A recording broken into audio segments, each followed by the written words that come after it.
har vel kanskje sett en politibil og møtt konstabel i sin uniform.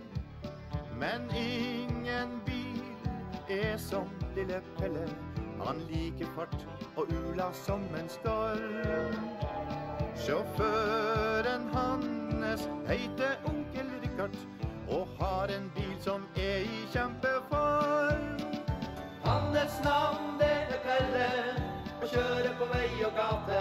Han er svart og litt hvit og 3 meter lang, men det rare med han er at han kan prate, han kan tenke og fly og trale en sang. La la la la la la la, la la la la la, la la la la la, la la la la, la la la la la la, la la la la, la la la.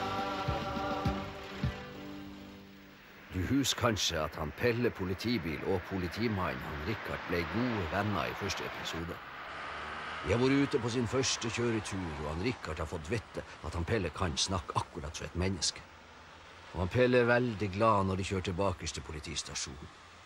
Før han Richard kom var det jo ingen som vil kjøre han, men nå har han fått sin egen politimann, som også kan være hans beste venn. Når de skilles utenfor politistasjonen den dagen, blir de enige om at de ikke skal fortelle noen at han Pelle kan snakke. Dessuten lover han Richard at han Pelle skal få være med hjem neste dag. Melding til alle biler. Hold utkikk etter en gul Opel. Jeg gjentar, en gul Opel. Den er stjålet fra Storgata i ettermiddag. Det er Pelle og Richard her. Den stjålne bilen har nettopp passert oss, så vi tar opp jakta. Den natta drømmer både han Pelle og han Richard at de er ute på farlig oppdrag i lag.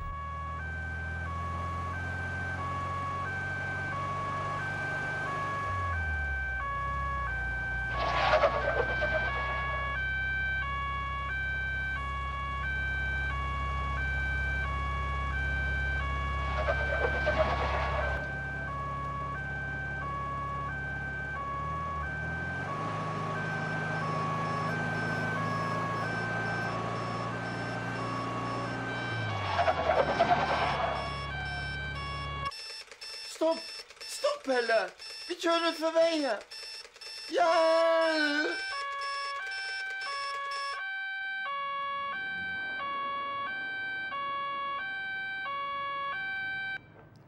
Utenfor politistasjonen bråvåkna han Pelle av sin egen sirene.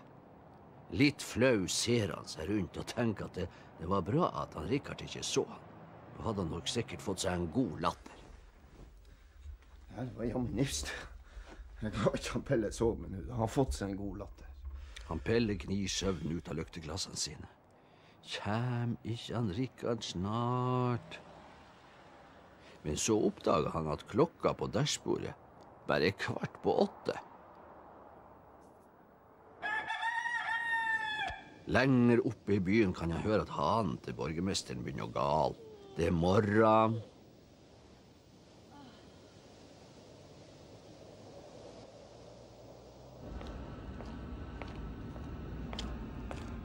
Han Pelle er så utålmodig at han nesten står og småhopper utenfor politistasjonen. Men endelig, borte i gata, ser han en kjent skikkelse. Hei, Richard. Skynd deg, vi skal ut og fange tyver. Når Richard tar det bare med ro. Så forteller han at de skal i barnehagen i dag. Han Pelle, som aldri har vært i en barnehage, lurer på hva det er for noe, om det er en sånn hage der det vokser unger.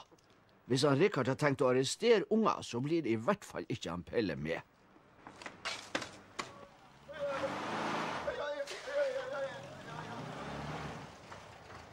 Men når han Richard forteller hva en barnehage virkelig er, da får han Pelle det fryktelig travelt. Pelle, du må jo slippe inn i bilen før vi begynner å kjøre. Ja, men kan vi ikke kjøre litt fortere, så kommer vi tidligere frem? Du vet det er noe som heter fartsgrense, Pelle. Det må vi følge. kan jo være farlig å kjøre for fort. Det skal nå vel du vet som en politibil. Altså, hva så tut og kjør? Det bestandig er denne fartsgrensen. Huff, du er altså så dum som en tom oljeboks, Rikard.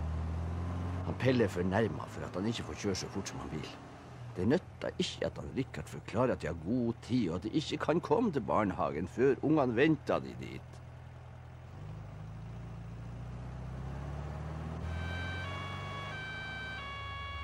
Da får han Rikard se fangeorkestret. Han Lars og han Lure på et gatehjørne.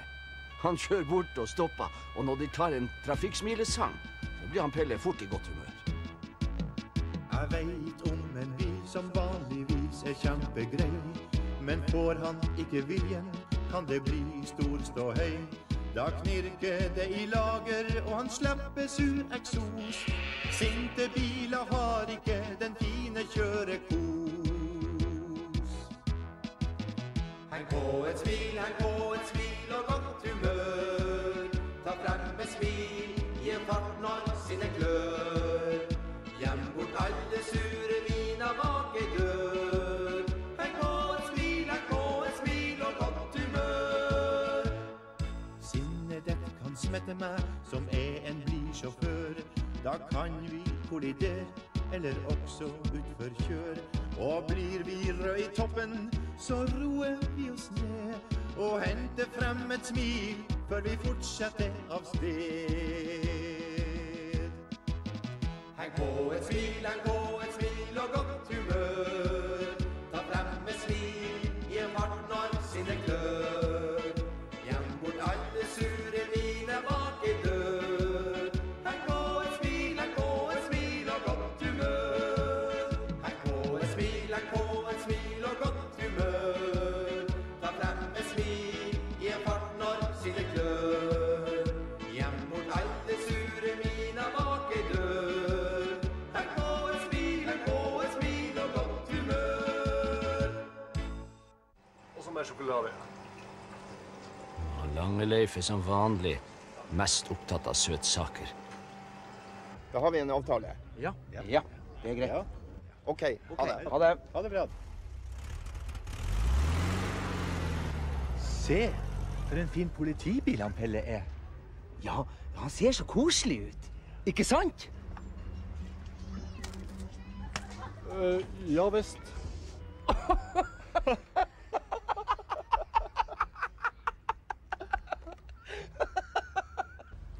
Mens han Pelle og han Rikard kjører til barnehagen, begynner å regne. Og han Pelle er redd for at det er ingen unger som er ute. Men der har de bare tatt på seg regntøyet og står og venter på han Pelle og han Rikard. Å, Rikard, se på alle ungene. Han Pelle slår på blålysene, og ungene blir så ivrige at han Rikard må bremse veldig hardt for ikke å kjøre på dem. Ungene roper i munnen på hverandre. Alle vil se inn i bilen og sitte om rattet og slå på blålyset. Alle vil være først. Men han Rikard sier at først så må de gå en tur inn og prate litt i lag. Så kan de leke med han Pelle etterpå. Han må bare låse bilen først. Så ber han Pelle om å være flink og passe på seg selv mens han er inne hos ungene. Han Pelle sutrer litt og spør om han ikke kan få lov å være med inn. Det er jo så kjedelig å stå alene utenfor. Men han Rikard peker på trappa av den smale døra og spør om han Pelle tror at han kommer seg inn der.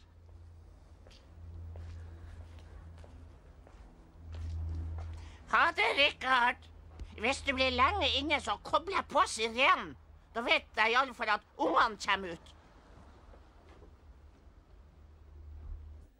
Hei igjen, alle unger. Og få høre om dere kan si ordentlig hei. Ja, visst. Hva koselig dere hadde her. Veldig koselig. Nå er jeg spent på om dere er flinke i trafikken, for vi må prate om trafikk. Er dere flinke i trafikken? Når jeg bruker å farte opp Birgit, så ser jeg til begge kanter. Dere vet at det er viktig å passe seg i trafikken. Og så er det så fort å glemme seg bort. Husker dere da jeg kom kjørende hit i stad? Da kom dere sprengende imot meg, og jeg måtte bråbremse med politibil. Ja, men du kjørte jo inn i barnehagen, og det er jo ikke lov. Nei, det har du rett i. Der ser du at politiet kan også glemme seg bort. hva det er som er blankt og henger i ei snor og dingler når det er mørkt. Få høre. Refleks, ja. Og hvor mange av dere bruker refleks? Opp med hendene. Å, så flink. Da bruker jo alle refleks. Da er det i orden. Ja. Hvor mange er det av dere som sykler ute i? Hvor mange har sykler? Nei. Er det trehjulssykler dere har? Jeg har en tohjulssykkel, så jeg bruker å sykle på. Men da passer du dem vel for å ikke sykle ute i trafikken? Ja.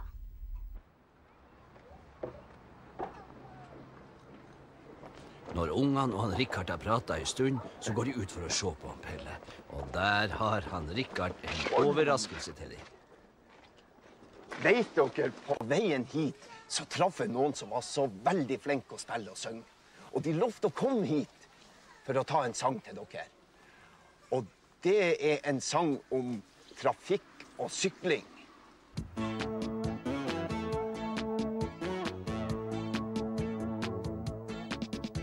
Jeg fikk meg en sykkel så blank og så fin. Jeg lærte å tråkke på nysykkelen min. Og mor mi sprang etter med hjertet i hals. Det så ut som vi dansa vals. Tra-la-la, tra-la-la. Jeg sykla og sang, og jeg var så glad. Jeg raste av sted, det var ingen sak. Jeg for ut i gata med et brak.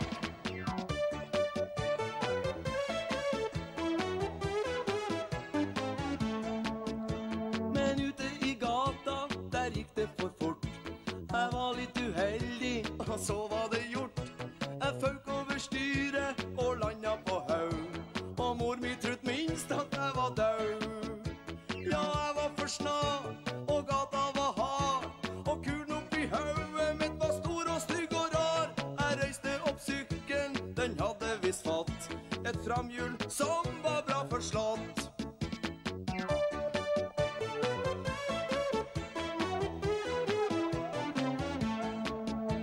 Så sykkelen og jeg, vi måtte fikses begge to. Men fallet det lærte meg å ta det med ro. Så nå kan jo mor mi få slappe litt av, mens jeg sykler pent og har det bra.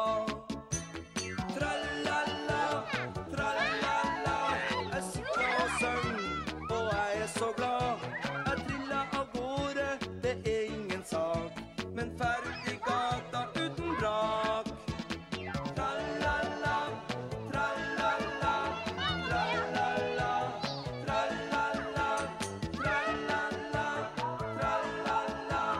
tra-la-la, tra-la-la.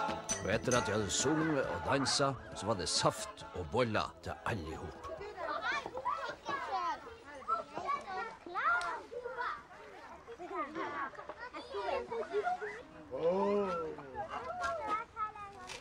Tusen takk.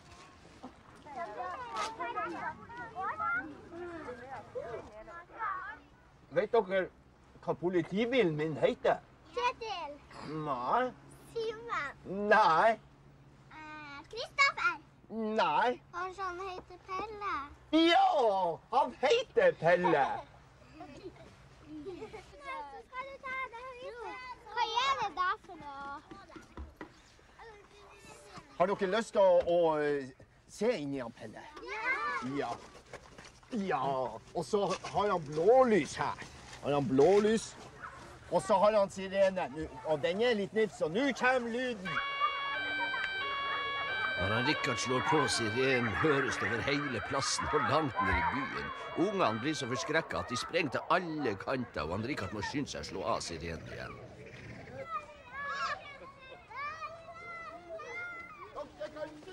Etterpå vil han Pelle leke politi og røver. Han Rikard blir arrestert, og han Pelle må være i fengsel. Han er så ivrig at han hopper spredt, og så slipper han en liten fjert ut av eksosrøret sitt.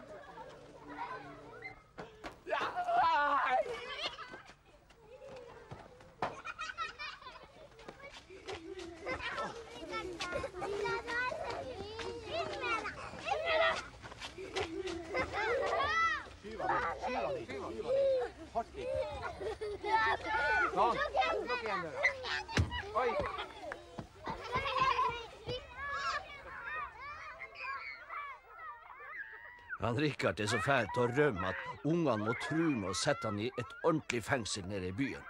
Da blir han Rikard en snill røver.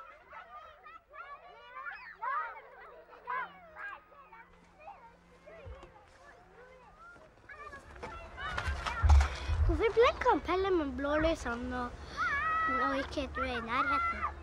Ja, du skjønner, Pelle han er litt annerledes enn andre biler. Men en ting forteller ikke han Rikard til ungene, og det er at han Pelle kan snakke, for det er jo en hemmelighet.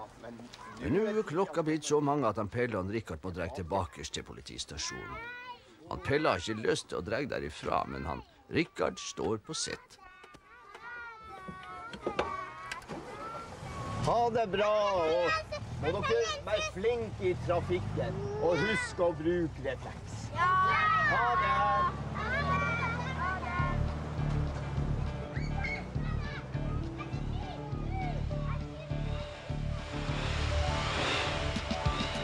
Hans navn det er Pelle, og kjører på vei og gate. Han er